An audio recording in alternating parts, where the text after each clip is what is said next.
आज के लेक्चर में हम आयोनाइजेशन एंथैल्पी पर बेस्ड कुछ क्वेश्चंस करेंगे। तो आइए अपने इस लेक्चर को स्टार्ट करते हैं।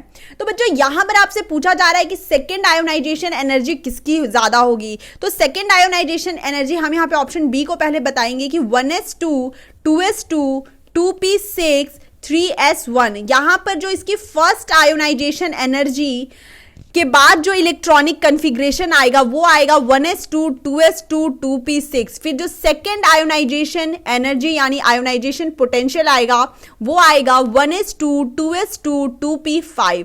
इट मींस कि यहां पर फर्स्ट आयोनाइजेशन एनर्जी के बाद स्टेबल इलेक्ट्रॉनिक कन्फिग्रेशन आया है और ये रेजिस्ट करेगा सेकेंड आयोनाइजेशन पोटेंशियल को। मतलब यहां लार्ज अमाउंट ऑफ एनर्जी आपको सप्लाई करनी होगी टू रिमूव एन इलेक्ट्रॉन। तो यहां ऑप्शन बी करेक्ट होगा।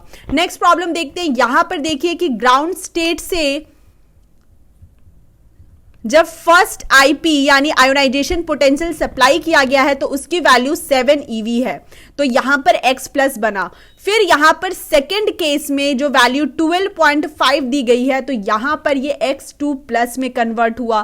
फिर यहां पर ये x3 प्लस में कन्वर्ट हुआ है और यहां पर ये वैल्यू 42 eV है।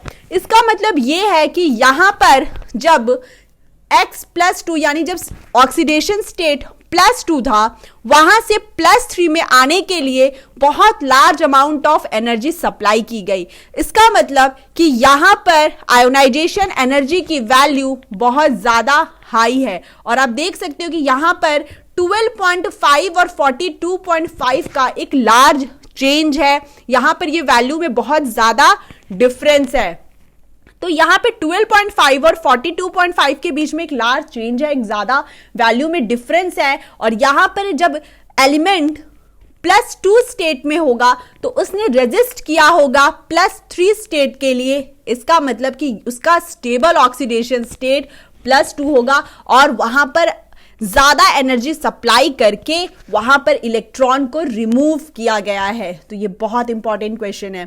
आगे बढ़ते हैं। ये क्वेश्चन बच्चों आपके लिए होमवर्क है और आपको इसे सॉल्व करना है। अब देखिए इस क्वेश्चन को देखिए बच्चों, यहां पर आपके पास वैल्यू दी गई है। तो यहां भी हम ग्राउंड स्टेट में हमने देखा 284, फिर यहां पर x प्लस, फिर हमने देखा 412, यहां पर x2 प्लस, फिर यहां पर 656 x3 प्लस और उसके बाद x4 प्लस के लिए यहां पर 3210।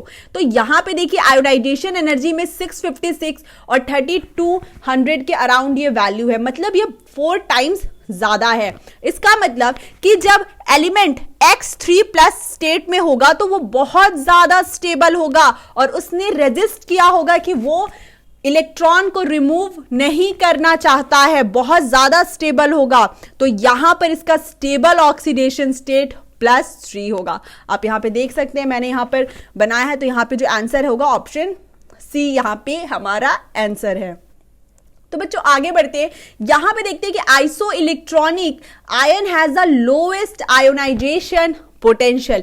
तो यहां पर भी आपको अपना कंसेप्ट लगाना है कि जिसके पास नंबर ऑफ प्रोटॉन्स ज्यादा होंगे, जिसके पास नंबर ऑफ प्रोटॉन्स ज्यादा होंगे वो इलेक्ट्रॉन को टाइटली होल्ड करेगा, वो इलेक्ट्रॉन को टाइटली होल्ड करेगा।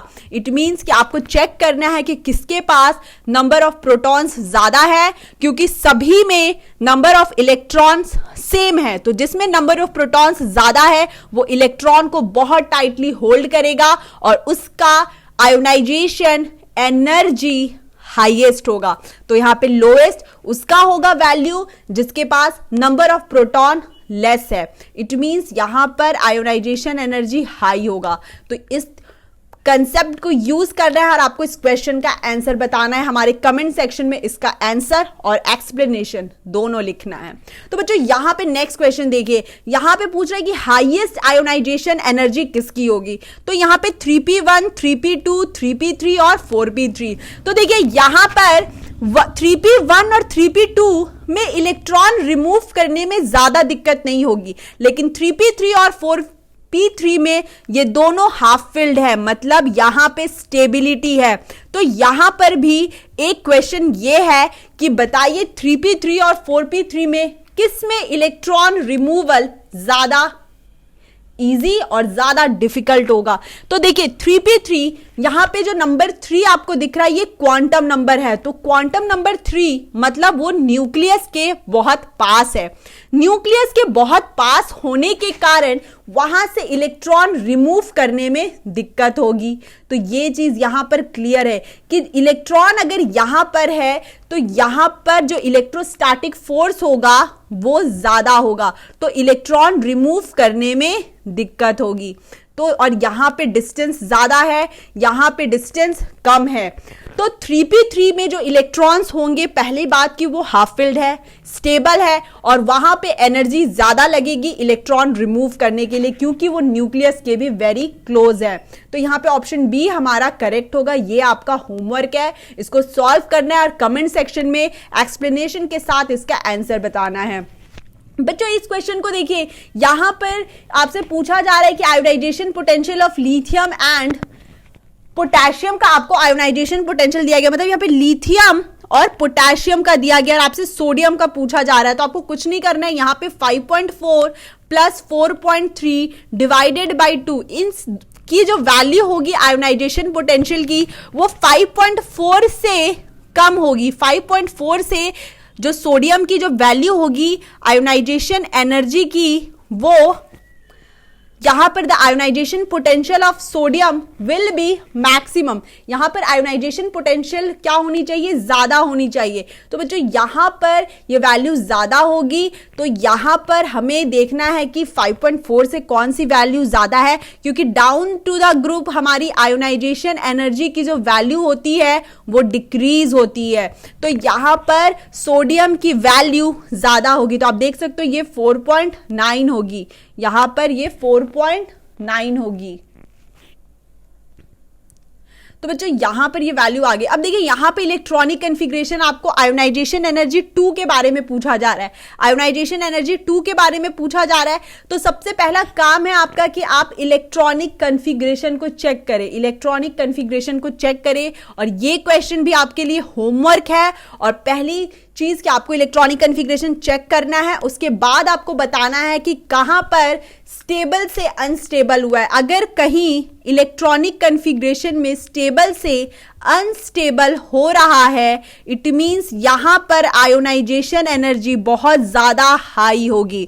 लेकिन अगर अनस्टेबल से स्टेबल हो रहा है तो यहां पर आयोनाइजेशन एनर्जी की वैल्यू लो होगी। ये बहुत इंपॉर्टेंट पॉइंट है, इस पॉइंट को यूज करना है और आपको क्वेश्चंस को सॉल्व करना है। तो बच्चों यहां पर मैंने आपको बताया ऑप्शन सी करेक्ट है, लेकिन इस क्वेश्चन को आपको खुद से प्रैक्टिस करनी है और सॉल्व करनी है। देखिए बच्चों यहां पर इस क्वेश्चन में ऑलरेडी आंसर लगा हुआ है, लेकिन आप देख लीजिए कि यहां पर ये क्वेश्चन हमने आपका फर्स्ट क्वेश्चन है और हमने इसे ऑलरेडी सॉल्व कर लिया है। अब बात करते हैं इस क्वेश्चन की। यहां पर बोला जा रहा है कि बोरॉन का बेरिलियम से लेस आयोनाइजेशन पोटेंशियल है, फर्स्ट आयोनाइजेशन। तो यहां पे बेरिलियम को देखते हैं और बेरिलियम प्लस बनता है 1s2 2s2, ये बहुत स्टेबल है। और यहां पर ये बनाएगा 1s2 2s1, ये बहुत अनस्टेबल है। मतलब यहां पर स्टेबिलिटी से अनस्टेबिलिटी की ओर आयोनाइजेशन एनर्जी यहां पर स्टेबल था और अनस्टेबल है, मतलब यहां पे high amount of ionisation energy लगी होगी। जबकि बोरॉन से boron plus 1s2 2s2 2p1 और ये हो गया 1s2 2s2, मतलब ये अनस्टेबल था और ये बन गया आपका स्टेबल। इट मींस कि बेरिलियम की आयोनाइजेशन, फर्स्ट आयोनाइजेशन एंथैल्पी ज्यादा होगी बोरॉन से। तो यहां पर ये वैल्यू, यहां पर इसका आंसर भी लिखा हुआ है, आप समझ सकते हैं और पढ़ सकते हैं स्क्रीन पॉज करके कि यहां पर क्या एक्सप्लेनेशन दिया हुआ है। तो बच्चों यहां पर ये चीजें हमें क्लियर है कि क्या रीजन है कि न्यूक्लियर चार्ज तो ज्यादा था, लेकिन इलेक्ट्रॉनिक कन्फिग्रेशन में हमने देखा कि स्टेबल इलेक्ट्रॉनिक कन्फिग्रेशन को एनर्जी सप्लाई करके इलेक्ट्रॉन रिमूव किया गया, जिससे वो अनस्टेबल हुआ। बहुत इंपॉर्टेंट क्वेश्चन।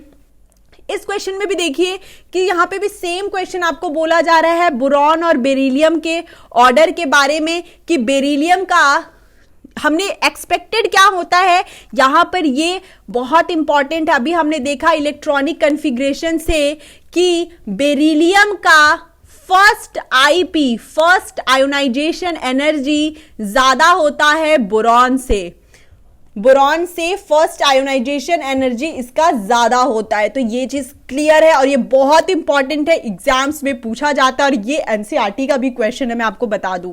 तो यहां पर ये चीजें हम देख सकते हैं कि ऑर्डर क्या होना चाहिए, लेकिन यहां पर ऑर्डर में बहुत बड़ा चेंज है। तो यहां पे देखिए ऑक्सीजन और नाइट्रोजन का एक चेंज आपको मिलेगा और बोरॉन और बेरिलियम का। यहां पर देखिए ऑक्सीजन का हमारे, अगर हम अपने ट्रेंड को फॉलो करें तो ऑक्सीजन का आयोनाइजेशन पोटेंशियल ज्यादा होना चाहिए। अगर हम अपने ट्रेंड को फॉलो करें तो ऑक्सीजन का ज्यादा होना चाहिए आईपी, लेकिन यहां नाइट्रोजन का ज्यादा है क्योंकि इसके इलेक्ट्रॉनिक कन्फिग्रेशन में हम जानते हैं 1s2 2s2 2p3 और यह 1s2 2s2 2p4 आता है। यहां ऑक्सीजन से पहला इलेक्ट्रॉन निकालना इजी है।